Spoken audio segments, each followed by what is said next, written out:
جو کچھ موجودہ فوجی ٹولے نے کیا، اس فوجی ٹولے سے پاکستان میں پریس اور صحافیوں کے ساتھ جو سلوک کیا گیا، اسے کس عمل کا نام دیا جائے؟ اس سلسلے میں ہی لکھوں گا جو سلوک میرے اخبار اور اس کے پریس کے خلاف کیا گیا۔ اسے ایک طرف رکھ کر نظر انداز کر کے پریس اور صحافیوں پر ایک بیتی، ان پر کیا بیتی؟ ان کی آپ بیتی پیپل فاؤنڈیشن پر غیر قانونی اور جبری قبضہ کر لیا گیا، اور اس کے ساتھ ساتھ حلال پاکستان اور اس کے پرنٹنگ پریس کو بھی ہتھیار لیا گیا۔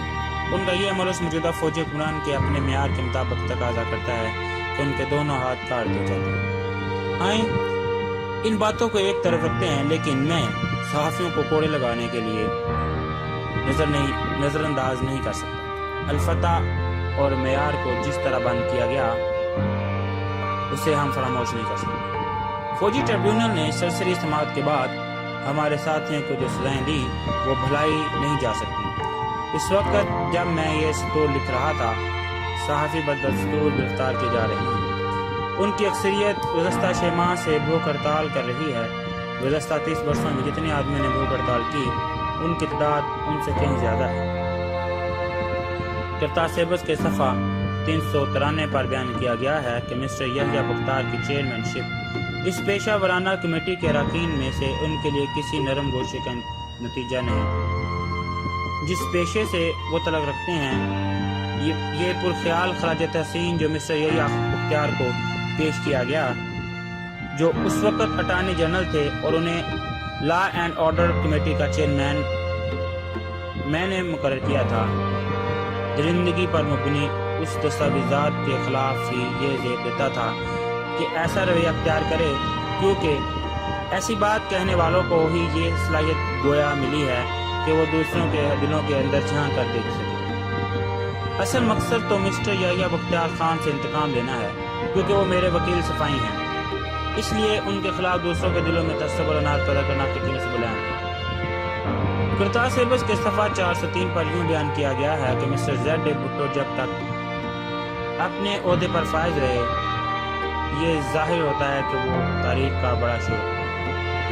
ان کا دعویٰ ہے کہ وہ نہ صرف یہ تاریخ کے طالب علم ہیں بلکہ تاریخ ساز بھی ہیں۔ لاہور میں مقدمہ قتل کی خفیہ سماعت کے درمیان چھپتے ہوئے لہجے اور طنزیہ مسکراہٹ کے ساتھ لاہور ہائی کورٹ کے چیف جسٹس نے مجھے مخاطب کرتے ہوئے کہا، آپ کا دعویٰ کہ آپ تاریخ کے طالب علم ہیں، اور مجھے اطلاع دی گئی ہے کہ آپ کا یہ دعویٰ بھی ہے کہ آپ تاریخ ساز بھی ہیں۔ کرتار سیبس کے ایک بڑے حصے میں حلقہ انتخابات کی حدود میں تبدیلی کرنے کو جو موضوع بیان کیا گیا، اس سارے قصے کا مقصد یہ ہے کہ میں نے حلقہ ہائے انتخابات کو نئے سرے سے سیاہ اور بطور خاص ضلع گجرات میں، یہ سراسر جھوٹ ہے، میں کوئی درزی تو نہیں ہوں کہ حلقہ ہائے انتخابات کی سلائی کرتا پھروں۔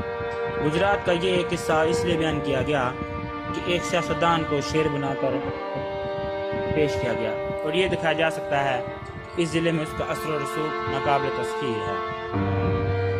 میں اس سے قطعی متاثر نہیں ہوں۔ میں اس کے اثر و رسوخ کا نظارہ اس زمانے میں کر رہا تھا جب وہ مغربی پاکستان کی حکومت کے ایک ریپبلک وزیر کے برآمدے میں بینچ پر بیٹھا کرتا تھا۔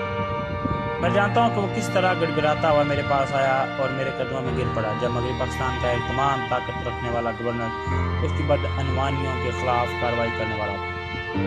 میں اسلامی جمہوریہ پاکستان کے صدر کو اس کے معاملات میں ڈالتا ہوں جس کے نعرے گجرات میں لگتے ہیں، کو اس کی تردید کرے کہ میں جو کچھ کہہ رہا ہوں وہ غلط ہے۔ اس سلسلے کی اگلی کڑی کے ساتھ آپ کی خدمت میں حاضر ہوں گے۔ تب تک کے لیے میں اجازت دیجیے اور دیکھتے رہیے اردو پیڈیا۔